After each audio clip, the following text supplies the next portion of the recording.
Assalamualaikum warahmatullahi wabarakatuh. Alhamdulillahi rabbil alamin. Wassalatu wassalamu ala ashrafil anbiya'i wal mursalin wa ala alihi wa sahbihi ajma'in. Allahumma aftah alaina hikmataka wanshur alaina min khazaini rahmatika ya arhamar rahimin. Amin. Amin. Amin ya rabbal alamin.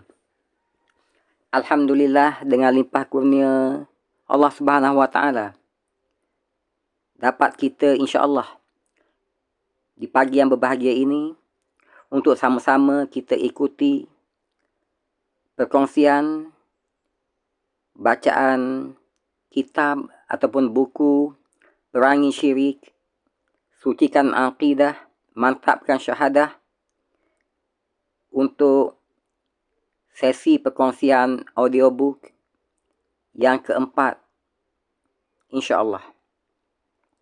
Perangi Syirik, Sucikan Aqidah, Mantapkan Syahadah, hasil karangan Dr. Abdullah Yassin, terbitan oleh Karya Bestari dan edaran oleh Grup Buku Karangkraf Sendirian Berhad.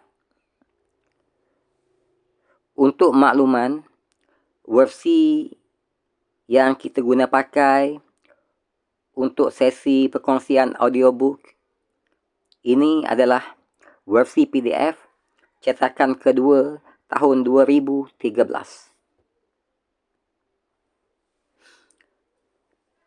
Alhamdulillah, untuk 3 sesi sebelum ini kita telah dengan izin Allah dapat selesaikan muqaddimah kitab dan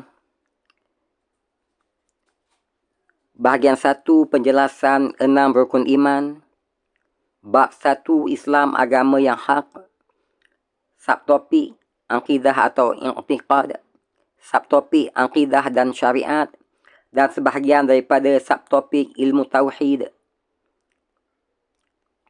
Semoga perkongsian yang sebelum ini dan perkongsian yang berikutnya bermanfaat untuk kesempurnaan iman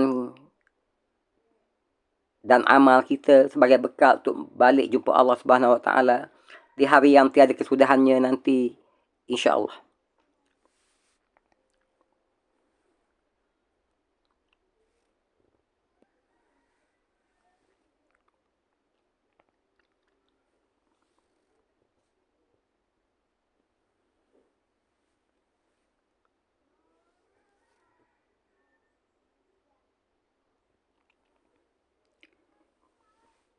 Ini adalah sesi perkongsian bacaan kitab Perangi Syirik, Sucikan Aqidah, Mantapkan Syahadah, perkongsian audiobook yang keempat.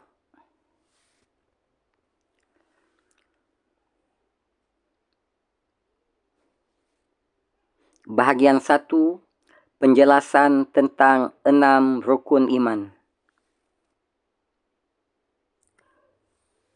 A'udzu billahi minasyaitonir rajim. Wa man yabtaghi ghairal islami dinan falan yuqbala minhu wa huwa fil akhirati minal khasirin. Barang siapa mencari agama selain agama Islam, maka sekali-kali tidaklah akan diterima agama itu daripadanya, dan dia di akhirat kelak termasuk di kalangan orang-orang yang rugi. Ali Imran ayat 85.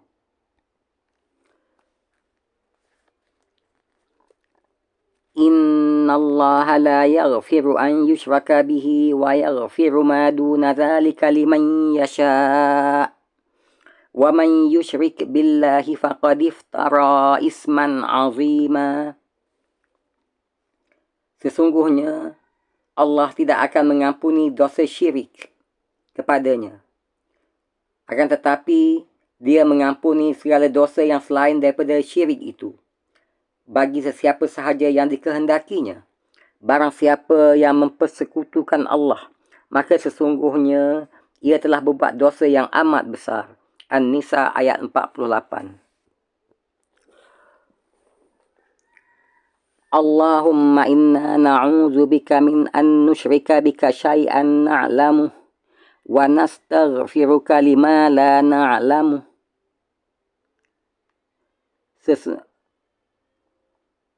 Wahai Tuhan kami, sesungguhnya kami berlindung denganmu daripada mempersekutukan Engkau dengan sesuatu yang kami ketahui. Dan sesungguhnya kami memohon keampunanmu atas apa juga kesyirikan yang tidak kami ketahui. Amin, amin, amin ya Rabbal Alamin. Bab 1. Islam, agama yang hak.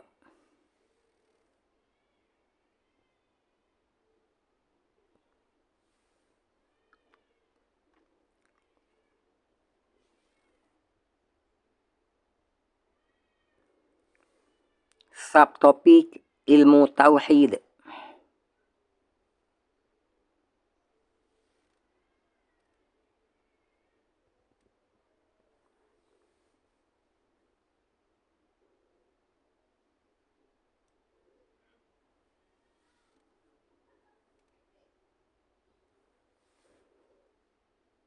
Rukun kalimah tauhid.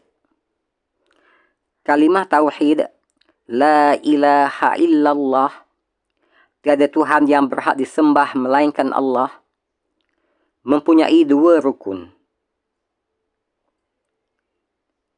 Iaitu pertamanya nafi dan keduanya isbat. Nafi iaitu menafikan bahawa tiada Tuhan yang berhak disembah. Isbat pula adalah menetapkan bahawa hanya Allah Subhanahu wa Ta'ala yang berhak disembah. Justru itu, kalimah tauhid hanya sah jika mempunyai 2 rukun tersebut.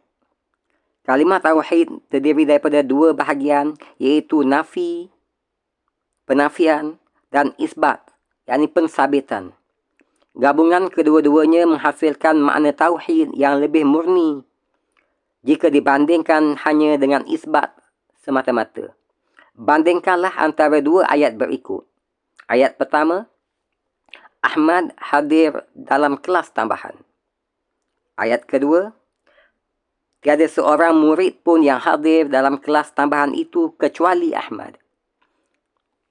Ayat pertama hanyalah isbat, yakni pensabitan, dan ayat kedua terdiri daripada nafi dan isbat, penafian dan pensabitan. Ayat pertama mensabitkan bahawa Ahmad hadir, tetapi tidak pula menafikan kemungkinan murid-murid lain turut hadir.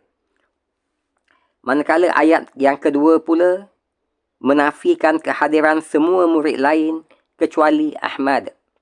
Jadi, ayat kedua mengandungi makna yang hadir hanya Ahmad seorang tanpa kehadiran murid-murid yang lain.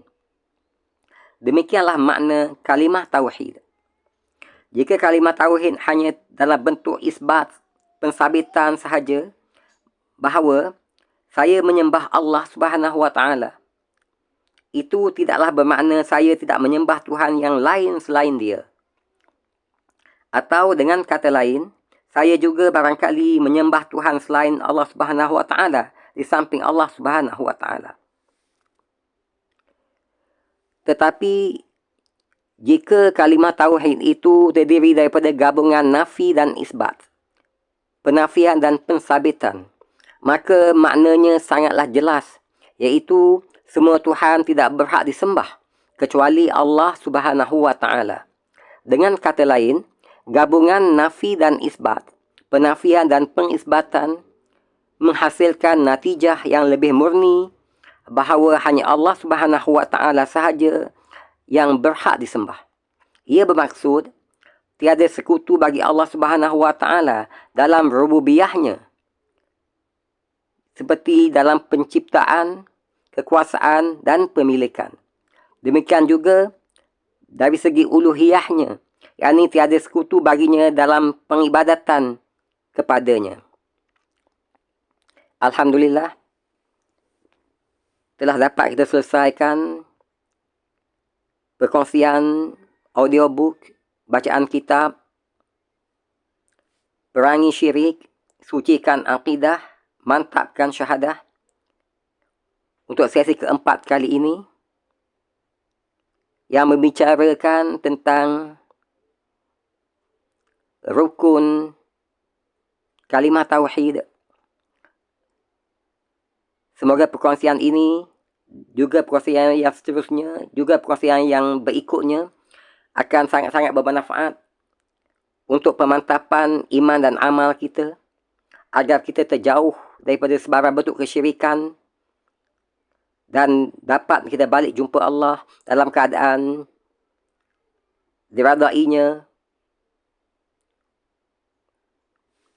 Semoga perkongsian ini bermanfaat untuk kita semua.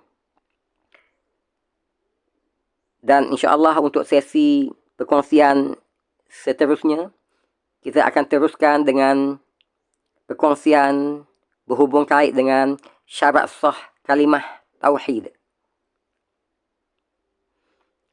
Wabillahi taufiq wal hidayah. Wassalamualaikum warahmatullahi wabarakatuh. Sehingga berjumpa lagi di sesi perkongsian yang seterusnya, insya-Allah.